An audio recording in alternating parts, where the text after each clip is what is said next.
बिस्मिल्लाहिर्रहमानिर्रहीम। इकनॉमिक्स और business series का आज जो हमारा टॉपिक है वो है रेवेन्यू एंड प्रॉफिट। ये दो ऐसे लफ्ज़ हैं जिनको हर बंदा सुनना चाहता है कि profit profit, maximum profit, profit ज़्यादा हो जाए, रेवेन्यू ज़्यादा हो जाए, वगैरह वगैरह।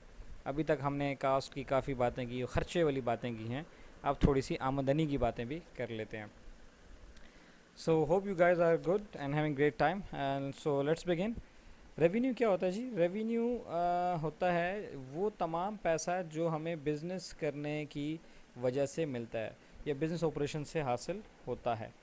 ये नॉर्मली लेट्स आप कोई भी बिज़नेस कर रहे हैं तो आप कोई ना कोई चीज़ बेच रहे होते हैं। कोई फैक्ट्री लगाई है, कोई बिज़नेस होगा, कोई स्कूल है, कोई यूनिवर्सिटी है, कोई आपने जो है वो बिज़नेस यूनिट लगाया है।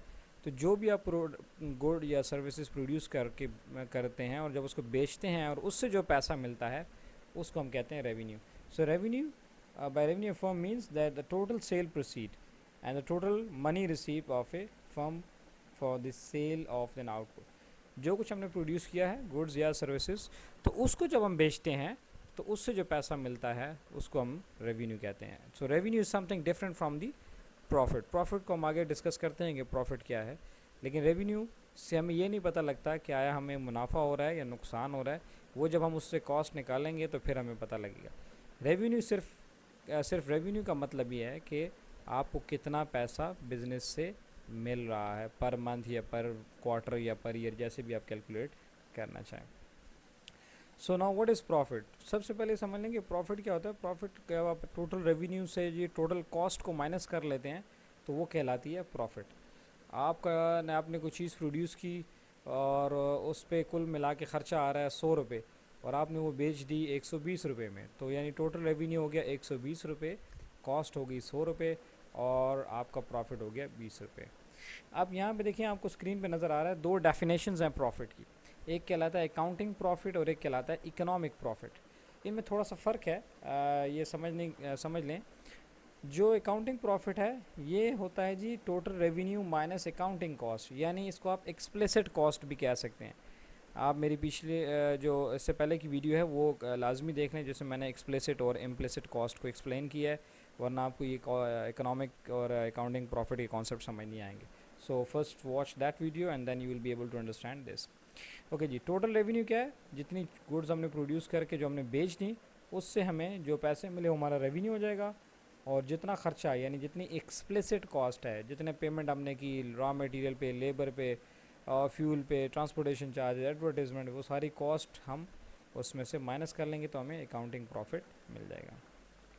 जबकि इकोनॉमिक प्रॉफिट में क्या होता है? इकोनॉमिक प्रॉफिट में हम ये करते हैं कि total revenue minus explicit cost भी इसमें से माइनस करनी है और इम्प्लिसिट भी माइनस करनी है, यानी दोनों कॉस्ट को मिला लेते हैं, दोनों को जमा करके हम माइनस करेंगे रेवेन्यू में से।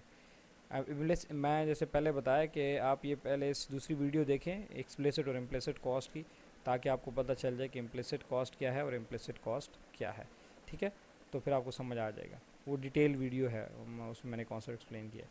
So let's suppose total revenue है 100 रुपये, टोटल रेवेन्यू है 120 रुपये।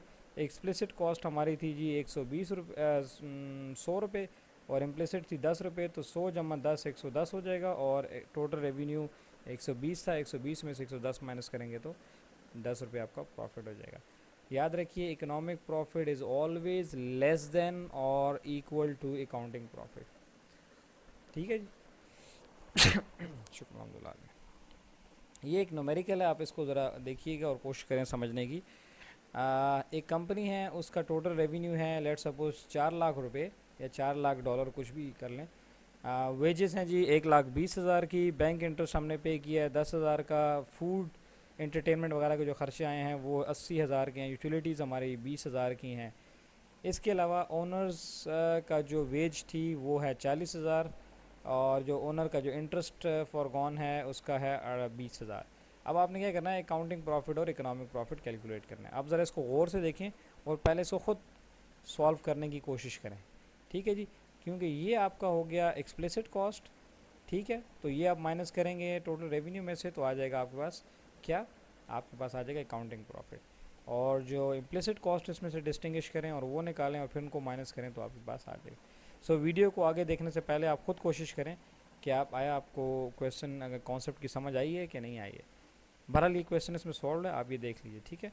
देखें जी, implicit total revenue minus explicit cost या अकाउंटिंग कॉस्ट, ये बनती है 2,30,000, यानी 1,20,000 जमा 10,000 जमा 80,000 जमा 20,000, ये सारी हमारी एक्सप्लिसिट कॉस्ट है, मॉनेटरी पेमेंट्स हैं। तो ये हो गया हमारा 1,70,000 का अकाउंटिंग प्रॉफिट। अब इकोनॉमिक प्रॉफिट क्या था, पीछे हमने डिस्कस किया, total revenue minus explicit plus implicit cost. अब ये देखिए जी, टोटल रेवेन्यू 4 लाख था, ये हमें गिवन है। एक्सप्लिसिट हमने ऑलरेडी कैलकुलेट कर ली, 2,30,000 है, और इम्प्लिसिट कास्ट है 60,000। ये 60,000 क्या है, ये देखें जी 40,000 प्लस 20,000, ये जो है ये हमारी इम्प्लिसिट कॉस्ट है। तो आप इन दोनों को जमा कर लें, 290 आता है, इसको इसमें से माइनस करेंगे तो 1,10,000। अभी थोड़ी देर पहले मैंने बताया था economic profit is always less than, this is less than accounting profit, ठीक है जी। So this is how you can calculate accounting profit and economic profit. अब प्रॉफिट मैक्सिमाइज कहाँ पे होता है, इसकी बहुत सारी अप्रोचेज़ हैं। एक अप्रोच ये है total revenue and total cost approach, यानी टोटल रेवेन्यू और टोटल कॉस्ट का पॉजिटिव गैप जब मैक्सिमम हो जाता है तो वहाँ पे हमारा प्रॉफिट मैक्सिमाइज हो जाता है। यानी देखें, आप जब प्रोडक्शन कर रहे हैं और प्रोड्यूस कर रहे हैं और आपको रेवेन्यू ज़्यादा मिल रहा है, कॉस्ट उसकी कम है, तो ये आपका प्रॉफिट हो गया। अब जिस तरह प्रोड्यूस करते जाएंगे, ये गैप टोटल रेवेन्यू और कॉस्ट के दरमियान बढ़ता चला जाएगा। एक लिमिट आएगी कि ये मैक्सिमम होगा और उसके बाद फिर दोबारा से कॉस्ट और रेवेन्यू का गैप कम होना शुरू हो जाता है।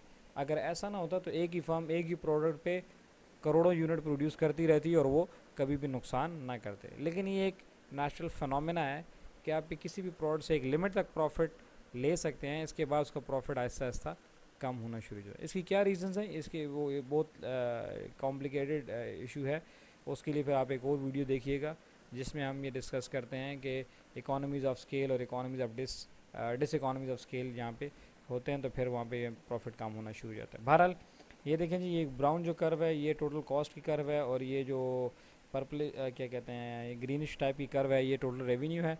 यहाँ पे दोनों बराबर। आप ये देखें, जब आप दूसरा यूनिट या 2,000 यूनिट प्रोड्यूस करते हैं तो रेवेन्यू ज़्यादा है, कॉस्ट कम है, करते करते ये ज़्यादा होता जा रहा है, इन दोनों के दरमियान गैप।